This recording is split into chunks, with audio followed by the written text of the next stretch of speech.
Welcome to the Ford Steelers Extra Point. We are live inside KDKA TV studios. Welcome to the Extra Point, and we have a lot to cover here today on a Victory Sunday.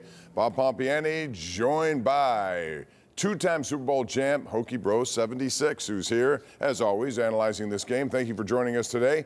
We have locker room interviews coming up. We also have your phone calls a little later in the program. But let's start with this win, 34-12, and it was a story of takeaways that blew the game open. The Steelers rely on them to win, and they certainly do. They lead the NFL in points off of takeaways, and today it was Kyle Duggar who came up with a big play, 74 yards. Later, we saw a scoop and score by James Pierre. A lot of big names to throw around, but maybe the biggest on top of my list is the biggest guy on the field, in Darnell Washington. Yeah. The man is just a destroyer out there, wasn't he today? I don't even think at 310 pounds when I played, I would want to hit him head to head. He is just, I mean, he's got to weigh at least over 300 pounds, and this guy can run like a receiver. DBs just do not want to hit him, and he bulldozed for over 60, 70 yards in this game on 4 catches, I believe. And Darnell Washington is a guy that Aaron Rodgers loves to throw the ball to. You saw Mason Rudolph continue that throw to him a couple times. He was able to move the chains, Bob, on crucial third downs. He really was. Stiff-armed. And you look at that play, there were 3 players, including Geno Stone, DJ Turner in there, Carter. All of them were victimized by the big guy as he just ran down their side of the field and said, come on, I'm a moving vehicle and you're not going to stop me. Geno Stone wanted none of him. Geno Stone a couple of times looked like he tried to avoid him or just kind of bump into him because he knew that could put him on the sideline for the rest of the game. I mean, running into him is like running into a brick wall. There's no question about it. Now the word is around the NFL, watch out for number 80. And by the way, Darnell Washington has eclipsed his entire passing total from last year already this year. They're going to him a lot more. I think down the road there's a contract extension coming his way.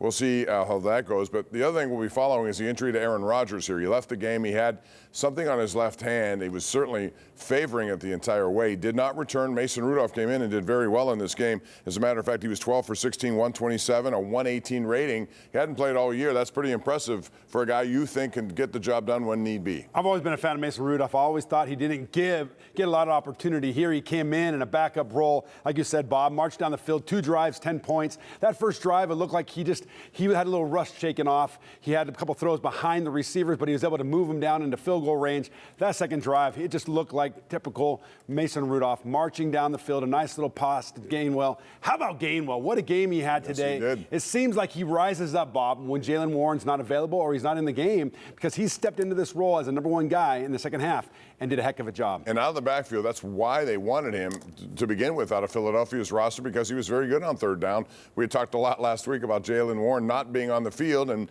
obviously he should be at times, but this is one of the reasons why Gainwell today, out of the backfield, he was their leading receiver and 2 touchdown receptions as well. We have a lot coming up. We'll take you inside the locker room to hear from Mike Tomlin and players. Again, your phone calls are coming up, but there's the final score that gets the Steelers to 6-4, 34-12, or the Bengals are pretty much dead now at 3-7, and they just continue to hemorrhage, giving up points left and right. Can't score enough, although they had their chances today. Steeler defense stepped up when they needed to. We'll take a break, come back with more right here as we continue with the Ford Extra Point on KDKA+. Steelers Extra Point is presented by RE/MAX Select Realty, voted the most trusted agents in real estate. To the Ford Extra Point.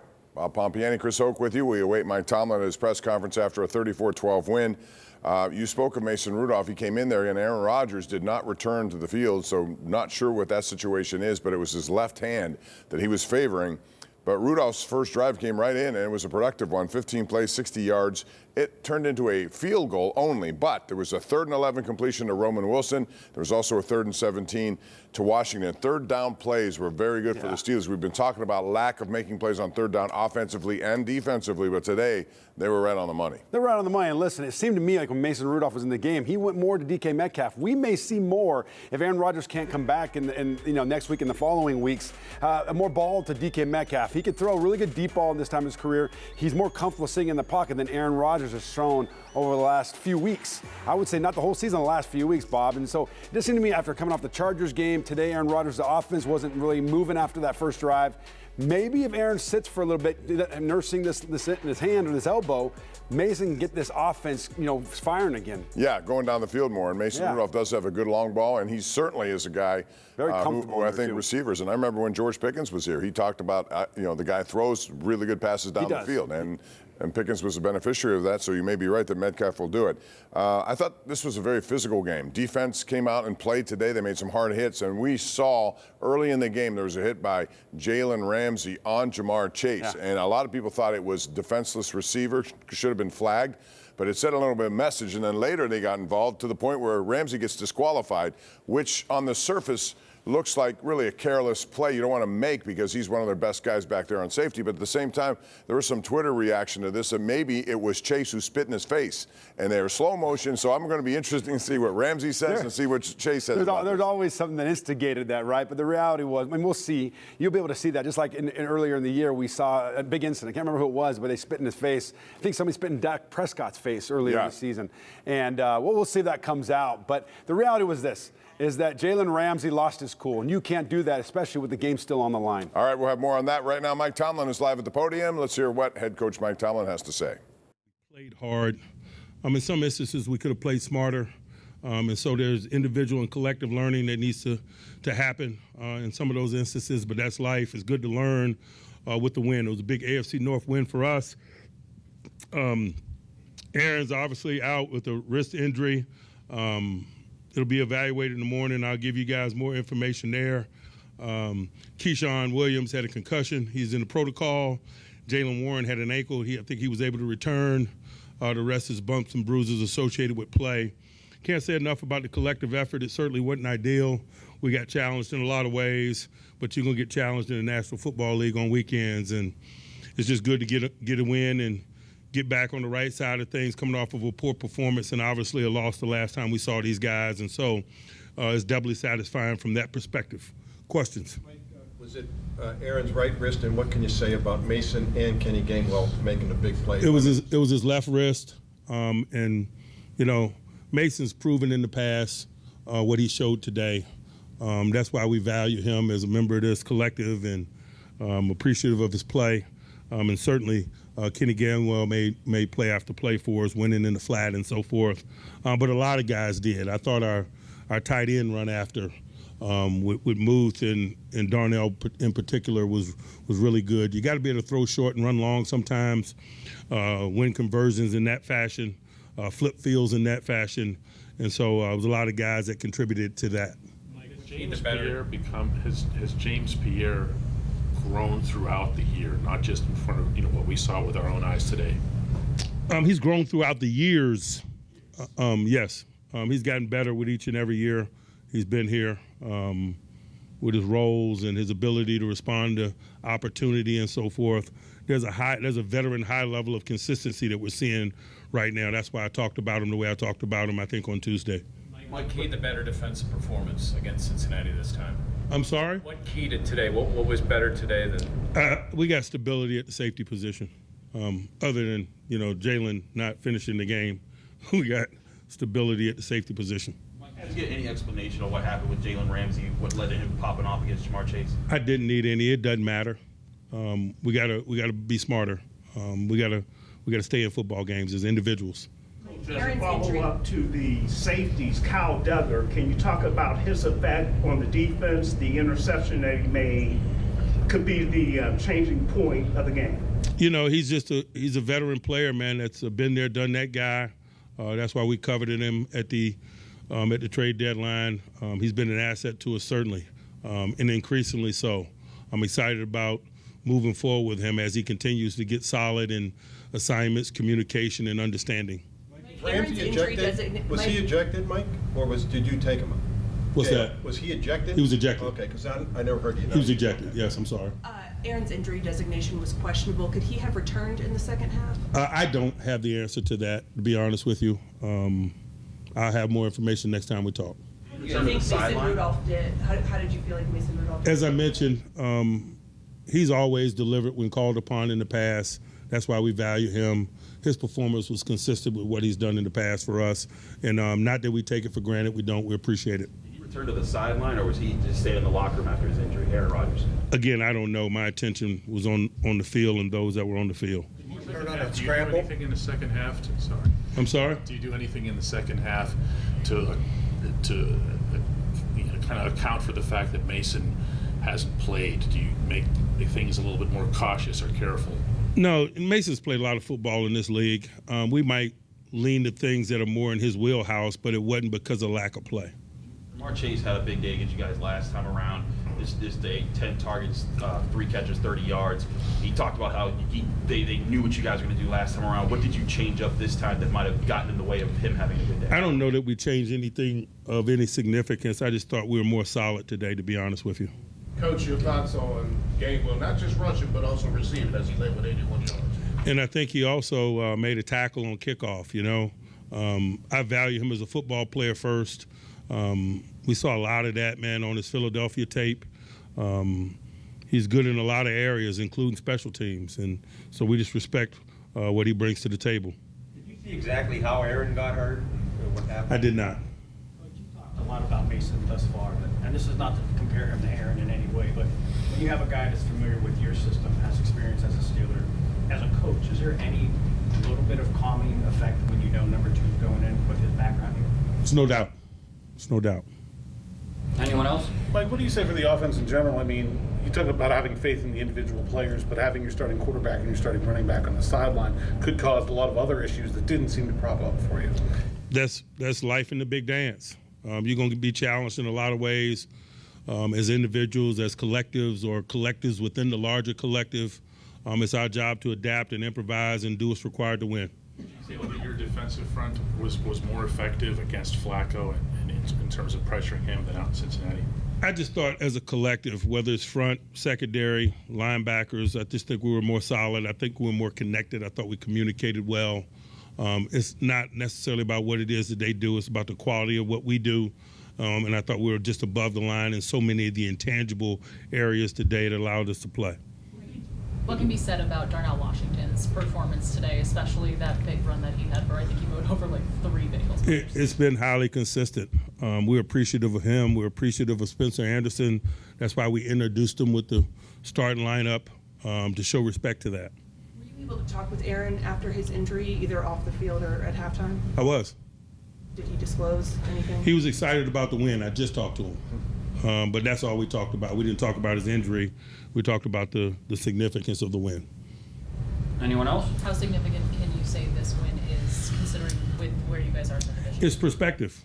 It feels good right now, but it's about what happens moving forward, and it always is. That's just the nature of this thing. It's sweet today. Tomorrow we go back to work. It's big business waiting on us next week. All right. Thanks, Mike. Thanks, guys. All right, that's Mike Tomlin after the game. Praise for a lot of different people who contributed to this 34-12 win. We want to focus right now a little bit on the defense. We talked about Kyle Duggar. That was the longest pick six since a Minkah Fitzpatrick one several years ago when he had one for 96 yards. This was 74 yards. Turnovers. A lot of times when the Steelers don't get those turnovers, they're involved in games. They can't seem to, go over the top without a turnover. But to their credit, as I said before, they lead the NFL in points off of turnovers. Yeah. And they did it again today with 2 of these things. First time since 2023, 2 defensive scores in the same game. Bob, at halftime it was 10-6. Everybody was biting their nails. We had no clue how this game was going to go, thinking Joe Flacco, he's going to get in a rhythm. All of a sudden, the Steelers offense had 2 offensive drives. They scored 24 points in the second half, driven by the momentum and the power of the Pittsburgh Steelers defense. And listen, when the Steelers defense are creating turnovers, when they're returning those for touchdowns, like you said, I believe it's 77 points off turnovers this season so far, number 1 in the NFL. It's tough to beat these Pittsburgh Steelers. The thing is, can they do that week in and week out? You saw last week against San Diego, LA Chargers. Can they do it? They didn't do it last week and they lost. So the wins are relying upon the Pittsburgh Steelers defense playing takeaway football. And Joe Flacco found that out firsthand, although in the first half he had couple of situations where he was moving the ball. The one other thing, speaking of defense, that happened today that we did not see in the first game was Jamar Chase was very much neutralized, which may be why he was so frustrated all game long in this game.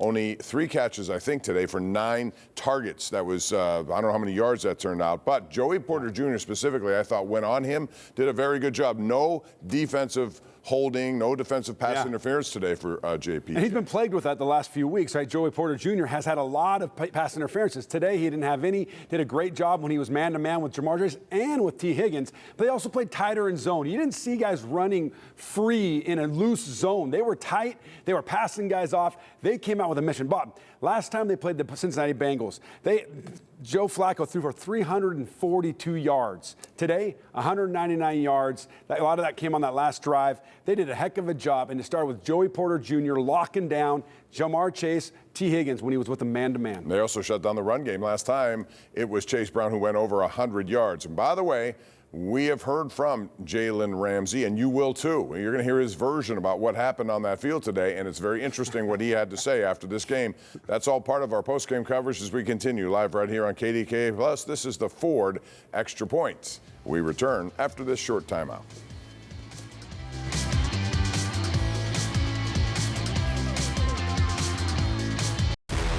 Welcome back to the Ford Steelers Extra Point. Yeah, we're back. And the Steelers put this one in the win column and get to 6-4. They have some very difficult games coming up starting next week with a trip to Chicago. Buffalo's part of that, and then the Ravens. And so all these games are very important given how tight things are in the AFC, specifically AFC North. Let's talk about this game today, and this is our scoring summary. And you'll see that right off the bat, it was the Steelers who took the opening drive and moved right down the field very efficiently. Aaron Rodgers, 11-yard pass to Kenneth Gainwell, the first of 2 on the day for him. But Cincinnati came right back, and they got a 28-yard touchdown to T. Higgins, even though I thought there was a flag on that play, and I guess it was Cam Hayward who got called for hands to the face or something. So that stood, made it 7-6. I'm going to talk about the missed 2-point conversion with you in a second, Chris. Then it's Chris Boswell with a field goal. McPherson had one. This is at the beginning of the third quarter when Chase Brown was running down the field. He had a 35-yard game, but the Steelers settle for 3 with them. It's 10-9. Boswell counters. Duggar was the key play because Cincinnati was moving, and that's a 73-yard pick 6 the other way, and that changed the whole direction of this game. Steelers continued to add on after that. McPherson had a 48-yarder. Rudolph touchdown to Gainwell, his second, and then to James Pierre, who had a really good game, 33-yard scoop and score.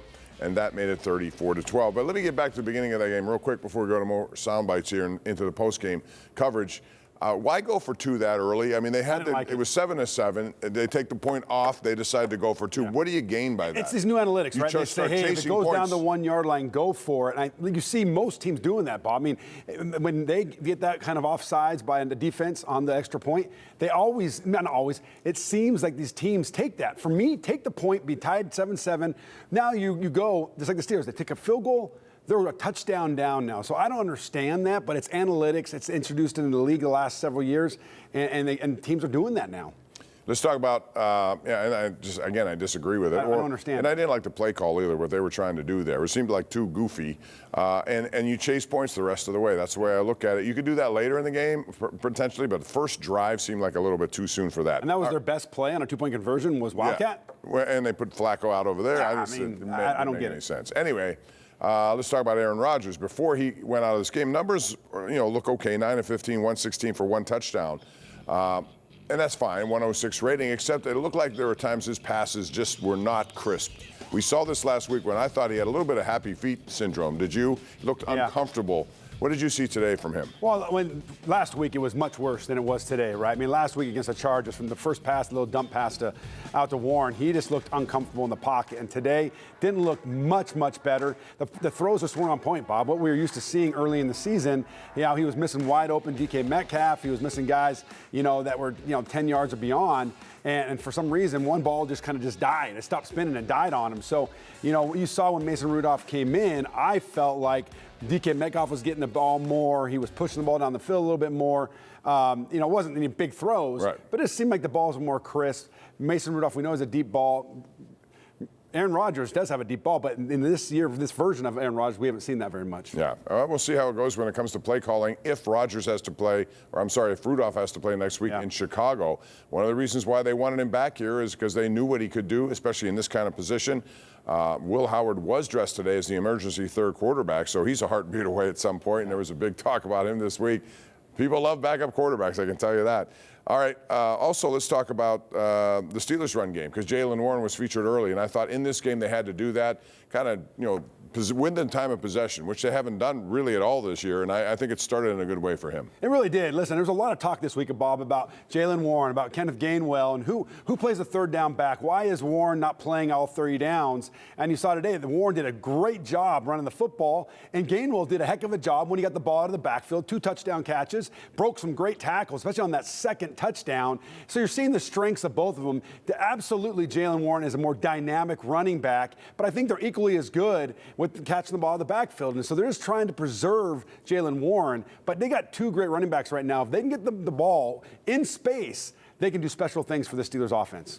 No question about that, but the big star was Darnell Washington, as we said. He was outstanding, just the way he does. He also had a big block on one of their nice receptions today, so he's just a big guy that no one wants to really tackle. They get out of his way, and you're right. Geno Stone, the first time he got run over like roadkill. The second time, he didn't even want to bother.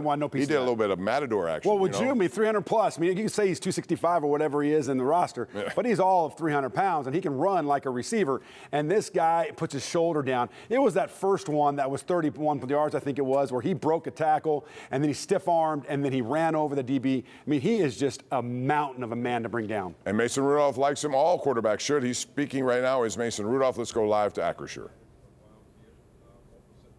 Found out, and when you went in, and it didn't seem to stop you from kind of attacking and converting third down. Yeah, I was. You never know when you never know what's going to come, but I was. You always have a little jitters first time going back all year. So, but I was when we're running the ball the way we were, and then a couple guys made a couple of nice plays on third and extra long. Darnell on that check down, Kenny on that kind of that flare route. So, I mean, 2 defensive touchdowns right when we needed it the most was huge. So, and we ran the ball really well. I barely got touched. So offensive line, hats off to them. It was a lot of fun. What was the timeline like? Did you know you were going in the game before halftime, after halftime? What was kind of the timeline? Well, I mean, I saw what you guys saw, which was 8 kind of go down and gingerly a little bit, but I wasn't sure the severity, and I'm still really not sure either. So we talked in the locker room, and he told me, he gave me the finger and said, "Hey, you're going," not the bad finger, but the index, and said, "You're going in." And so we, appreciate Arthur Smith and Tom working with me to kind of get to the stuff that I liked in the game plan and tailor it to kind of my favorites. So that's how it went. Not only did you have that time, but you also had that really long, protracted Bengals drive that had the ejection and all that built into it. Did that allow you guys to talk through some things to the sideline, sort of get your bearings back? Did that aid you in any way? Yeah, I mean, I think you always want to use the time that you have on the sidelines, and I was sitting right there next to Arthur, and we were going through, just about every category, what I liked, and I sent him my favorite plays each and every week, but we were just kind of talking through what's already been called, and what do you like that's remaining that they haven't seen. So, yeah. So are you comfortable with Kenny Gainwell? Having worked with him maybe a lot, but he had 3 big pass plays. Yeah, he is. I mean, he I didn't know a whole lot of. I mean, I knew he was a Super Bowl champion last year, and I knew his name, but I didn't know how versatile and how great of a pass catcher he is, and runs the ball extremely hard, like Jaylen Warren. But he did a great job today, and the extra effort to get in the end zone on that touchdown pass in the flat was huge. It's that first drive, you come in, and then you lose Jaylen very quickly. What does it say about the offense that you're able to find a way to keep going, score on that drive, which was a big answer for you? Yeah, I think he came back the next drive, but he was definitely out, which was scary. And I think DK had a couple of catches on that drive over the middle. Kenny again, the flat to the left, and then I think on 3rd and 11 or so was Roman on an outbreaker. So, yeah, I think credit to Arthur for putting all those guys in the right spots and having confidence in me to let me throw it. Mason, how do you feel like you performed? How do you feel like you performed, just generally? Yeah, we won, and that is the only objective. And I mean, I thought once I settled down a little bit, I had a couple errant ones early, but just tried to get it to our guys. They played a lot of soft one high zone, and so we weren't letting a whole lot of stuff go over the middle. So I thought, our run after the catch was huge. I mean, from Darnell running over people on 3rd and 12 or 15 to Kenny, it was a lot of fun. When you hit those passes that you're describing here to DK downfield, you mentioned the other ones, including the one that ended up getting flagged back. Yeah. Was that where you found, like, all right, I'm here, I'm all right now? Yeah, I think. I think it usually takes a few completions to get into the flow of the game and find a rhythm. But that big one to DK would have been nice had it not been overturned. But I was really proud of the way the guys. We had a couple of long, bad penalties backed us up, and we overcame it and got some points on the board. Coach Tomlin, I asked him about the comfort of you coming in with your experience here. He emphasized, no doubt, twice, no doubt, yes. What's it like for you? Is there a calmness, the familiarity with everything being here when you do come in? The atmosphere is something here. I guess maybe you have an experience with it. Yeah, it's. I really was thankful for the opportunity I had last year in Tennessee to the way things worked out to get a different perspective on football. But coming back here, like you said, just so much comfortability from the people that you see in the tunnel that work the security, that friendly faces there on the field. Joseph Maroon, one of the doctors, and it really feels like home, and so many great relationships. So to answer your question, it's an easy. I wouldn't say easy, but it's very comfortable to come back in and you just know everything is. You've won games here, and that gives you confidence. And they should have confidence in him and he with them, because it seems like it's a good fit here. It was not in Tennessee.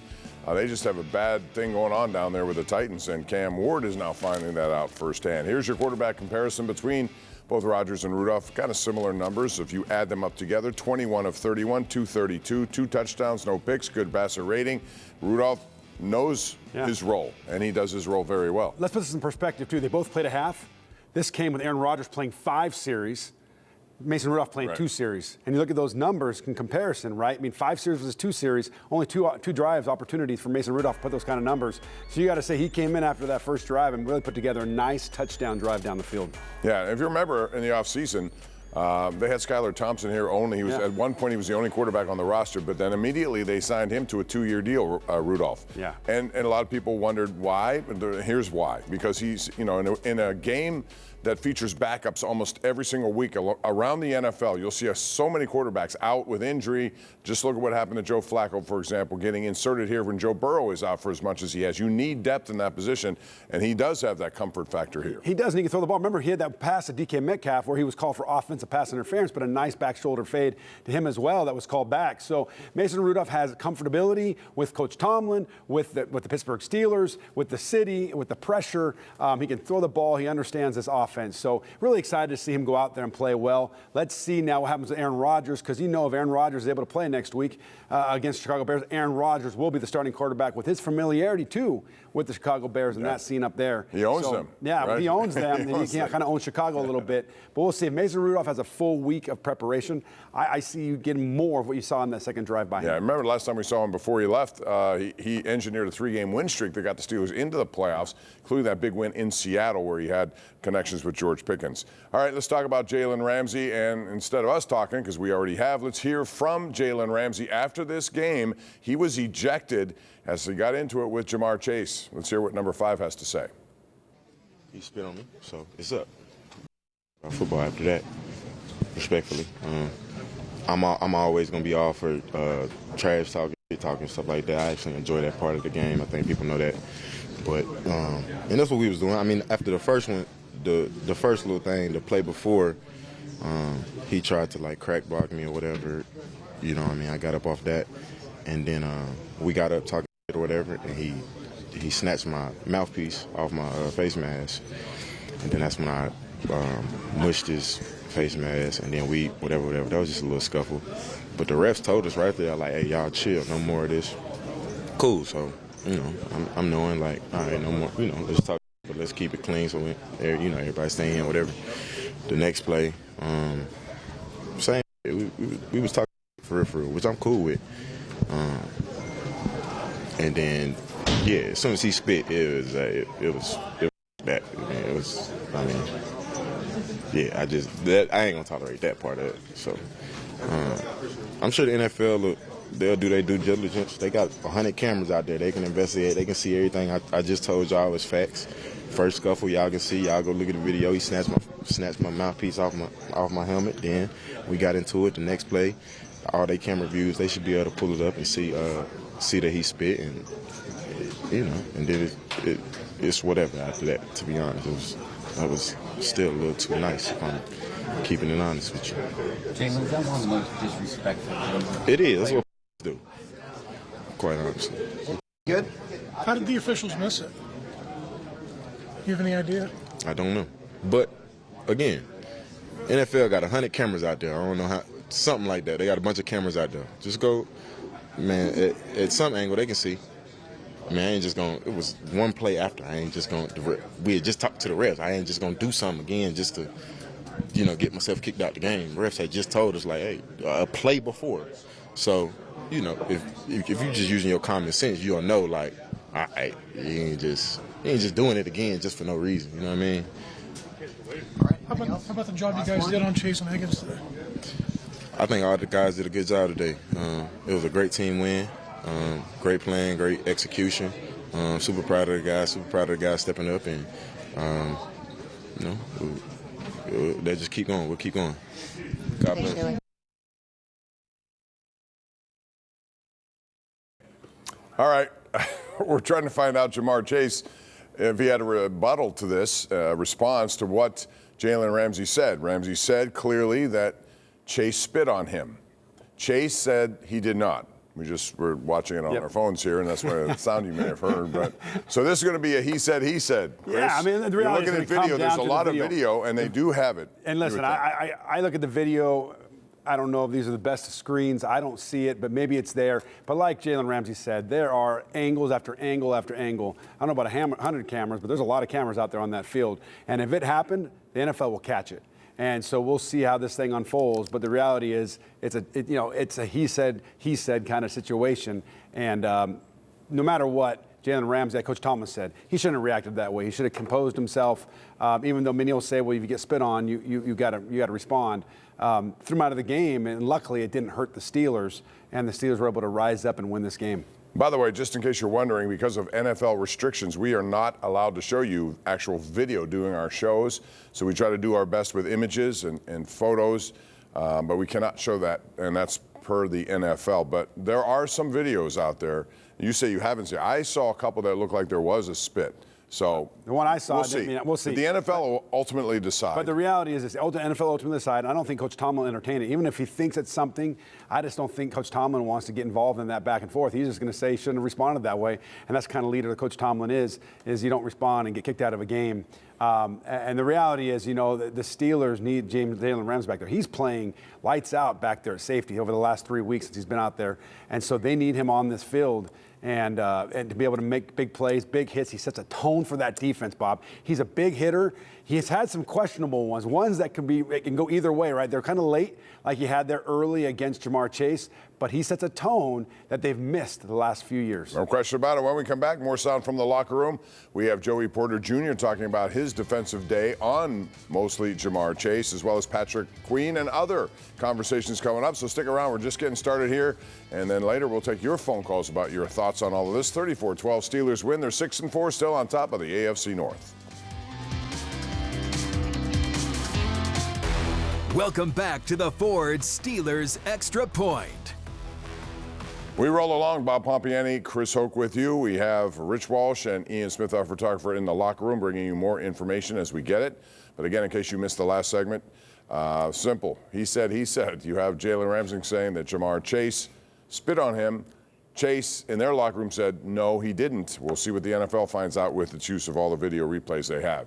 All right, let's talk about the Steelers' defense and their tacklers, because I think they improved, certainly. They've been missing a lot of tackles of late.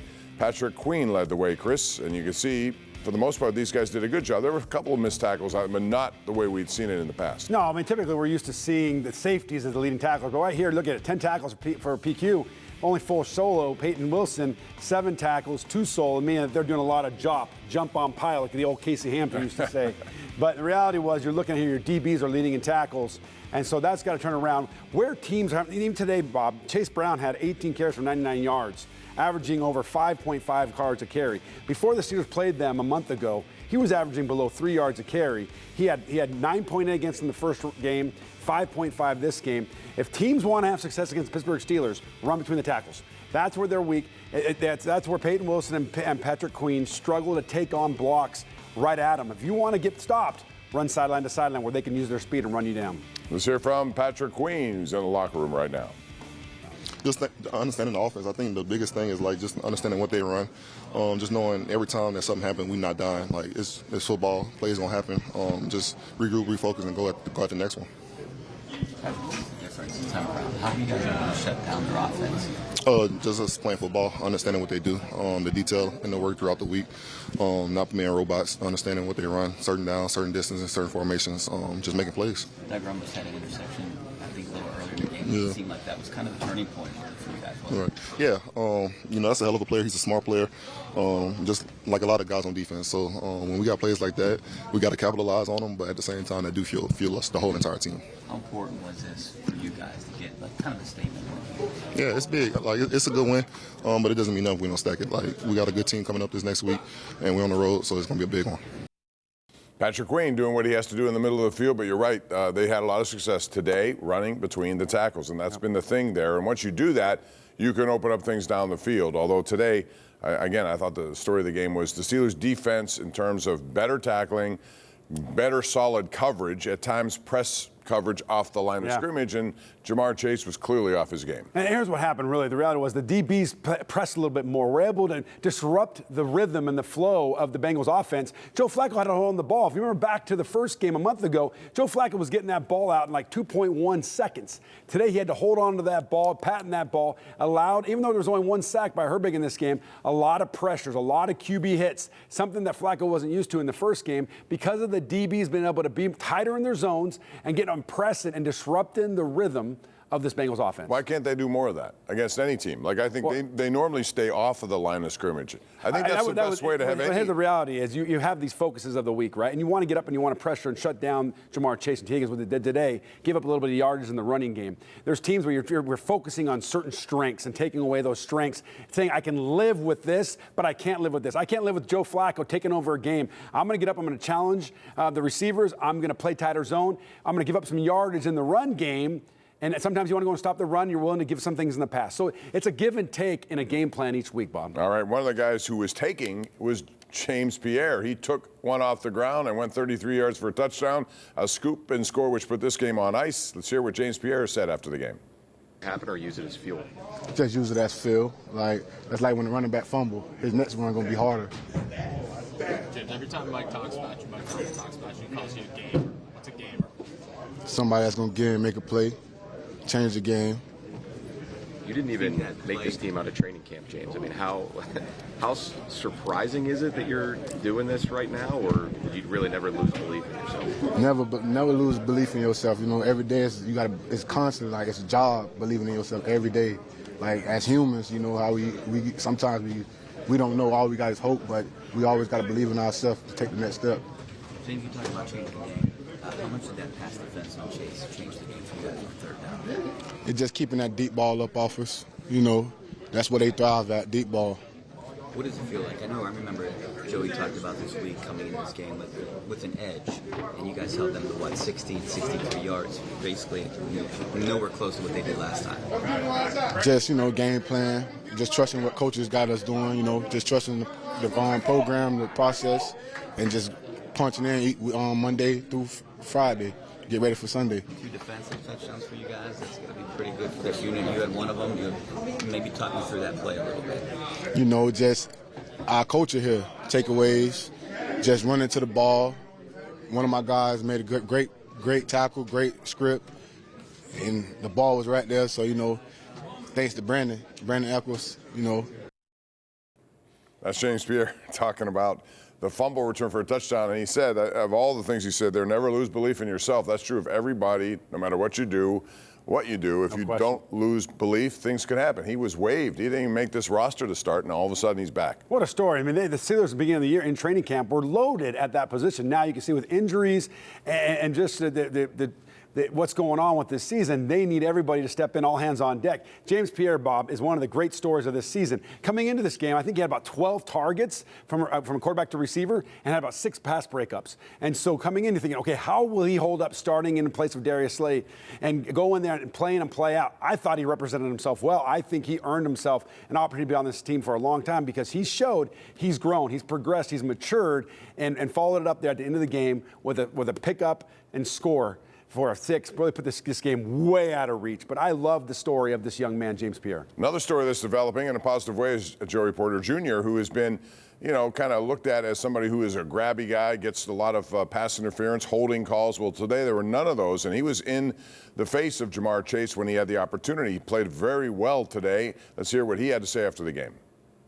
How important was it for you guys to have a game like this against such an important team in the division and within the standings and everything? We knew from the jump this was a get-back week and a bounce-back week for us, so it meant extra. So the fact that we finally got to get it done at home in the fashion that we wanted and with some turnovers, you can't beat that. You just got to keep growing. Yeah, you look at it, Duggar almost had an interception earlier in the game. I think it went right off his chest, but that might have been the biggest play of the game. It seemed like that was really turned it around, that interception. Oh, definitely. He closed the show with that one. So he said he caught his lollipop. I'm glad he did something with it. And when you look at their 2 big guys over there, Chase and Higgins, you guys, I think one had 63, the other had 60 yards. That's got to feel pretty good because you came into this saying you had a chip on your shoulder, and an edge. Definitely, and just with those numbers alone, they was non-existent all day. So I just give credit to the secondary for putting a lid on them guys, flying around, being physical. Does this win do anything for you guys moving forward, like a statement-type win? Definitely, but like we said, this is our first conversation about having statement games or bouncing back. So we just got to keep the tape hot, keep rolling on the offense and defensive side. Shout out to my boy Mason Rudolph coming in clutch, finishing the game for us. Just like we've been always saying, we always got horses. Joey Porter Jr. following the game. He'll have another tough assignment next week because Caleb Williams and the Bears have been putting up some nice numbers on offense, and they got some big-time receivers over there as well. They got to start stacking wins, right? You can't have a big game like you did against the Colts a few weeks back and then go in to to L.A. and lose to the Chargers and then come back and win. You can't have a 1 game on, 1 game off, 1 game on. You've got to start playing quality football now. We're getting into the holiday season, right? We're getting ready to roll into December, and you got to be playing your best football where you start attacking and stacking these wins, or they'll be right there on the fringe, and you never know. The Ravens can pass them up if they continue to play this inconsistent football. We're hopefully going to hear from Kyle Duggar, who had that 74-yard pick 6 that changed the game around, and Jaylen Warren. All that coming up, and then after that, we'll take your phone calls at 412-575-2600. Got a lot to cover here in the next hour, right here on KDKA Plus 34-12. Steelers move to 6-4 on top of the AFC North.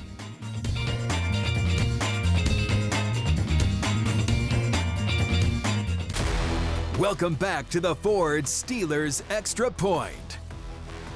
All right, let's check around the league and see some of the scores that have happened today and how they impact the standings, specifically in the American Football Conference. And look at these scores, and we have some ones that are a little bit surprising. Every week the NFL provides, scores that are a little bit surprising. One of them was Buffalo coming from behind to beat the Buccaneers today. They were down in this game, and the Bills and the Steelers are going to see them in a couple of weeks. 44-32 they win.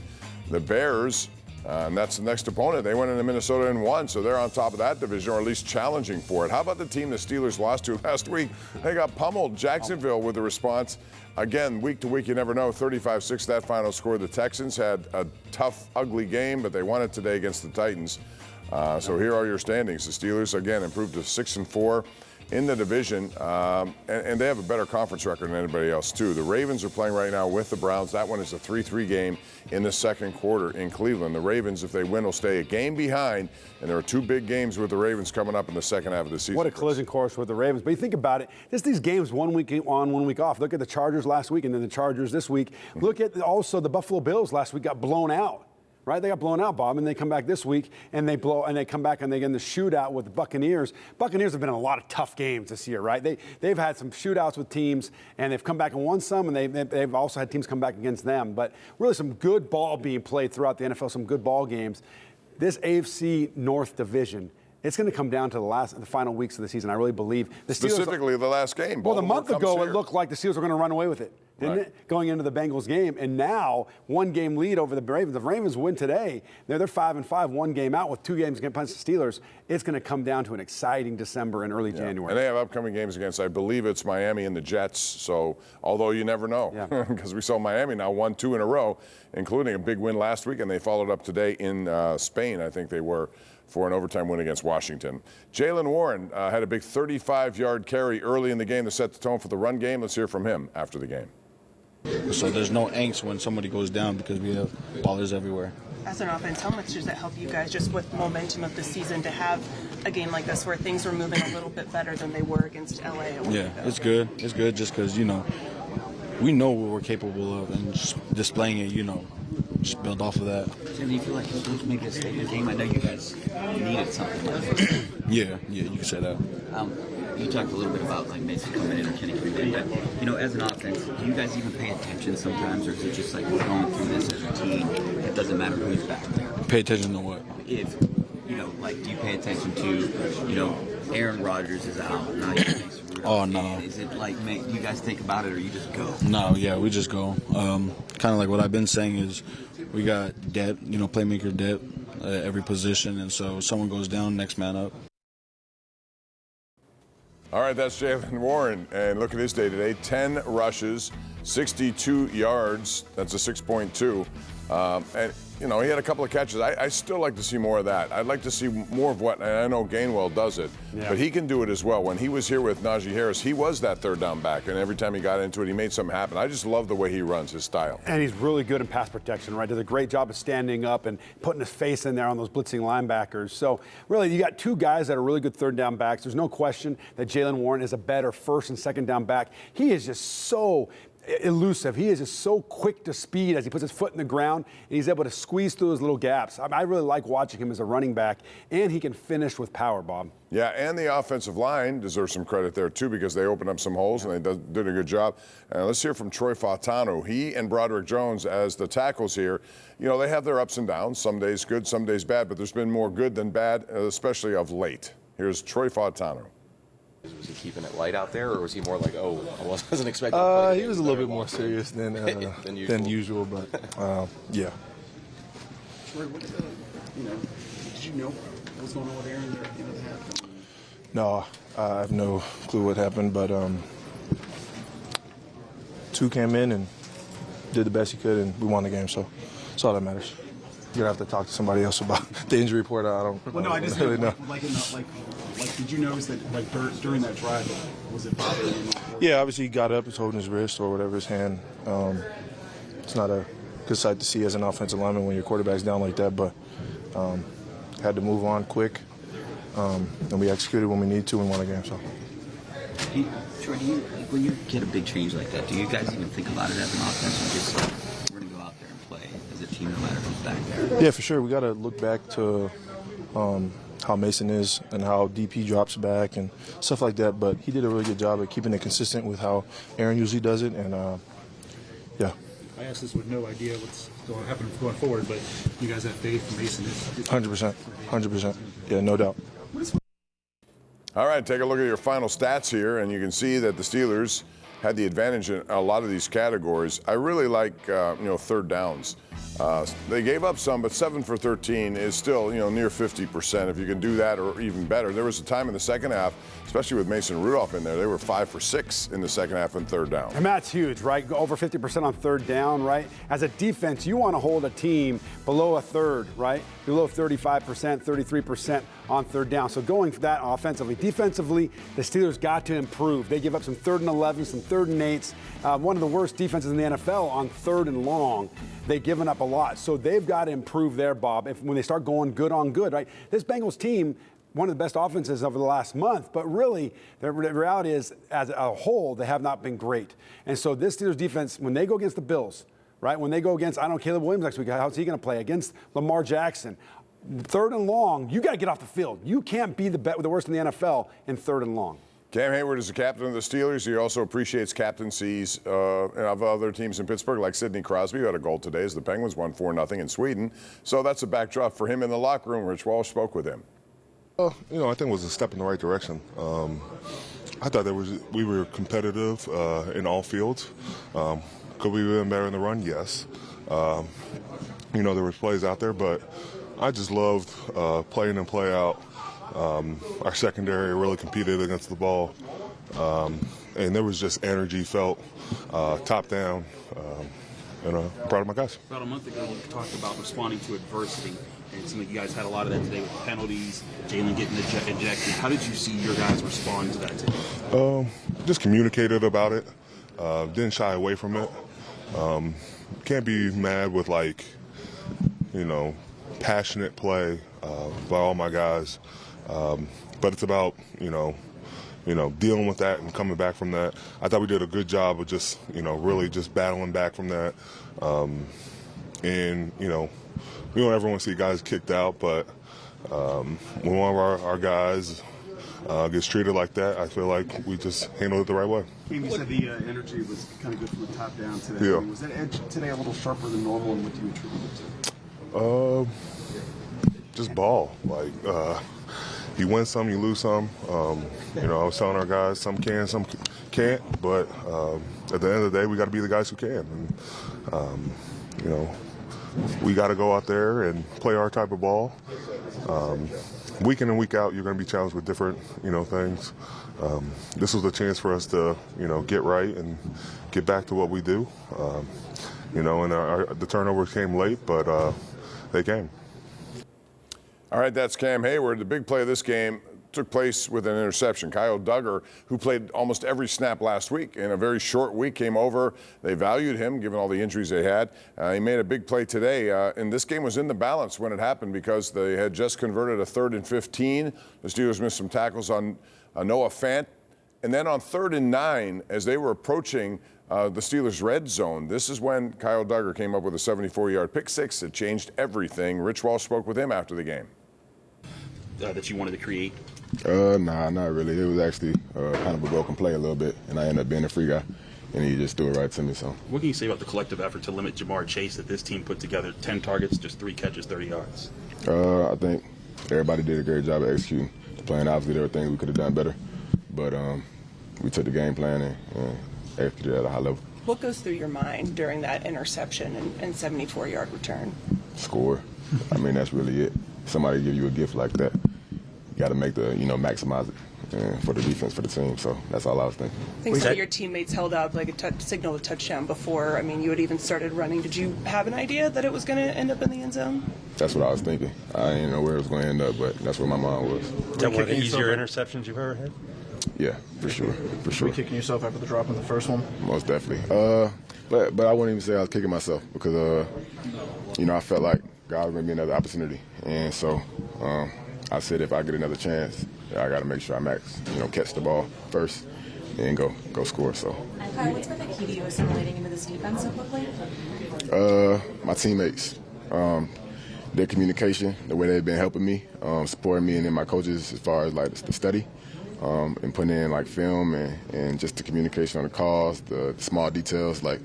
They've been really, helping me get acclimated and making sure I'm always right when I make the wrong call, things like that. So it's definitely my teammates, the way they've communicated me, the way they've kind of embraced me, and just continue to help me. Cam, coach is a student of the game. All right, that's Kyle Duggar. And that play, you defensive guys are all the same, you man. As soon as somebody makes a pick, you all rally together. You're moving down the field trying. And Nick Herbig made a beautiful block on that play. Sample tried to draw a foul on it. He didn't get away with it, but it was a 74. Explain the play because it looked easy, like Joe Flacco never saw him. Yeah, well, remember earlier, Kyle Duggar had a great break on the ball and almost had an interception, was in and out of his hands. So now he comes into this play, and it was a three-man stun up front, right? Nick Herbig came up free up the middle. He flashed down the middle, came up, and he put pressure on Joe Flacco. Also, T.J. Watt came off the edge. So he had two guys, one in his face, one off the edge, that hit him, forced him to push that ball where he didn't want to go. Kyle Duggar did a great job of getting right in front of that ball, catching the ball, and then following his blockers down the sideline to a touchdown. This guy, remember, everybody's making a big deal, Bob, a month ago about the trade deadline, a few weeks back. Oh, the Steelers didn't make a trade. They went out and got a guy they needed at a position. They needed to have a guy like him come in. He's been great for the Steelers to this point since he's been here in the black and gold. Quick study, no doubt about it. All right, Chris, now it's time for the Ford Road Ahead. Because it's always bumpy, but, you know, those vehicles withstand every bump. And here we go. We got Bears coming up next week. That's a game we'll have for you, and that is going to be a very interesting game at 1 o'clock in Chicago, where the Steelers have struggled over the years. Buffalo Bills. That's a 4:25 game. Also here in Pittsburgh, we'll have that game for you at the Ravens on December the 7th. And then Miami. You know, Miami's a team that I don't know what to think of them. They were terrible at start, but they've come on of late, and they've won some. You better be ready to play them. They beat the Bills. They beat the Bills last week. Yeah, and they've been pretty good, right? Yeah. And so you look at it right now, these next 4 games, right? At Chicago, it can be a tough game. But then you're talking about the Bills. You're talking about the Ravens. Dolphins, you don't know where you're going to get. You've got to win these games one game at a time, going up to Chicago. Yeah, it's an NFC game, but still, a win's a win to build momentum. The Steelers got to start stacking victories, and it starts next week in Chicago. Well, we'd like to thank you for joining us here for our post-game show presented by Ford. When we come back, we're going to switch it over to your calls. It's a special Steelers edition of the Ireland Contracting Nightly Sports Call as we get toward nightfall here in Pittsburgh. A good day at the office for sure for the defense. 34-12 Steelers win. Thank you for joining us here on KDKA+, and we'll come back with your calls on the Ireland Contracting Nightly Sports Call.